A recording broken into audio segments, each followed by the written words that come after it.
بما انك دخلت على الفيديو دوت، فانت اكيد نفسك تكون شخص اهدى مما انت عليه دلوقتي. نفسك تكون شخص مش بيفرق معاه اي حاجة، بيقدر يمسك اعصابه. نفسك تكون الشخص اللي مفيش اي حاجة بتحركه او حتى بتعصبه، لا الغضب ولا الفرح ولا حتى الخوف. مجرد هدوء قاتل، نظرة باردة وردود افعال مدروسة. مش لانك شخص ضعيف، بل لانك اقوى من انك تتهز في عالم بيغلب المشاعر. الشخص البارد هو اللي بيسيطر واللي بيقدر يعيش لفترة طويلة، لان الشخص البارد ما بيسمحش لأي حاجة انها توتره. ولو عاوز تكون الشخص ده، فانت دخلت على الفيديو المناسب. خليني أسألك سؤال بسيط، كم مرة سمحت لحد انه يعصبك؟ وكم مرة موقف سخيف قلب يومك كله؟ وكم مرة فضلت تفكر طول اليوم وانت متعصب وحارق دمك؟ الخطوة الأولى عشان تبقى شخص بارد هي انك تفك ارتباطك العاطفي بكل شيء.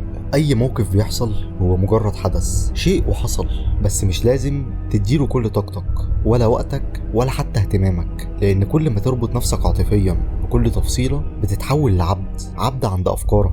عايزك تسحب مشاعرك من كل حاجة وابدأ شوف الأمور من فوق، من مكان هادي وبارد. درب نفسك تشوف الناس زي ما هي، من غير أي توقعات ومن غير أحكام. اللي بيضحك في وشك مش لازم يكون بيحبك، واللي وعدك بحاجة مش لازم يوفي بوعده. اعتبرهم مجرد ناس وبتتصرف حسب شخصياتها. لو خليك كل كلمة حد قالها لك أو موقف معين يشغل يومك كله، فانت كده بتخلي الناس تفوز عليك. مش كل حاجة محتاجة رد فعل سريع وفوري وتعصب، وده اللي هنشرحه في النقطة الجاية. ولكن عايزك تعرف ان انت بطل قصتك، ومش هتقدر تكون البطل لو بتخلي كل حدث صغير يحطمك، او بتقعد تفكر في كل حاجة بشكل يجيب لك صداع او حتى يستهلك كل طاقتك.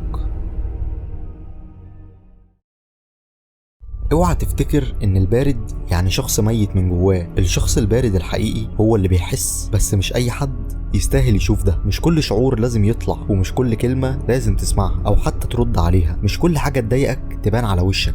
التحكم الحقيقي انك تفضل ساكت وقلبك هادي حتى لو الدنيا بتولع من حواليك. البارد الحقيقي مش الشخص اللي ما بيعرفش يرد او شخص هو بارد بالفطرة. الشخص اللي بارد بالفطرة بينقسم لنوعين: نوع بارد فعلا وحتى طريقة كلامه بتكون باردة لدرجة انه مستفز، وشخص تاني بارد لانه بيفكر، بارد لانه بيعرف امتى يرد وامتى يسكت، بارد لانه اختار انه يبقى كده. واحنا عايزين نبقى النوع ده، النوع اللي بارد لانه مسيطر على كل حاجة حواليه، وبيعرف امتى يظهر مشاعره وامتى يكتمها جواه. في الشغل او في الدراسة او حتى في العلاقات العادية، مش كل حاجة تستاهل طاقتك، مش كل خناقة تستاهل ترد فيها. في مواقف لازم تتخطاها، لانك لو وقفت عند كل تفصيلة هتستنزف وهتخسر كمان. البارد مش ضعيف، البارد شخص ذكي، عارف امتى يرد وامتى يسكت، وكل سكوت منه بيكون وراه رسالة.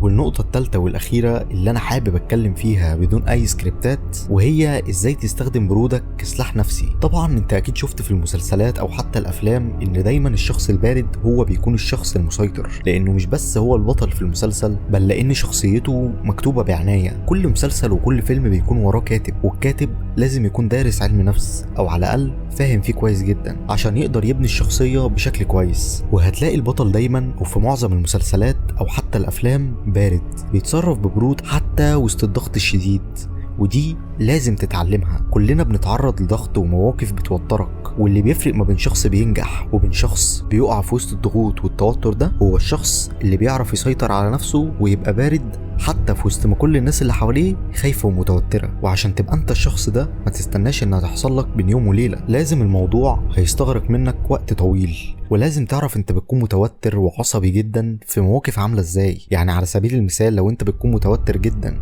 في المواقف اللي بتضطر فيها انك تواجه الشخص اللي قدامك او حتى تلجأ للعنف، فصدقني انت محتاج تلعب رياضة قتالية وتتعرض لمواقف تخليك مضطر انك تستخدم ايدك والقتال كتير. على الاقل المرة الجاية لما هتتعرض لموقف على ارض الواقع هتبقى عارف تتصرف ازاي، ووصلاتك العصبية هتبقى قادرة انها تتصرف بالشكل الصحيح حتى وانت وسط الضغط. بس الاهم من كل ده انك تشتغل على ده بنفسك، وفي كل مرة تلاقي نفسك اتعصبت فيها او اتوترت حاول تفكر نفسك ان ده الغلط، لان لا التوتر ولا العصبية هيفيدوك بحاجة. وافتكر دايما انك تبقى هادي، لان الشخص الهادي مش بس هو اللي بيكسب، بل ده بيكون جذاب في نظر الجميع.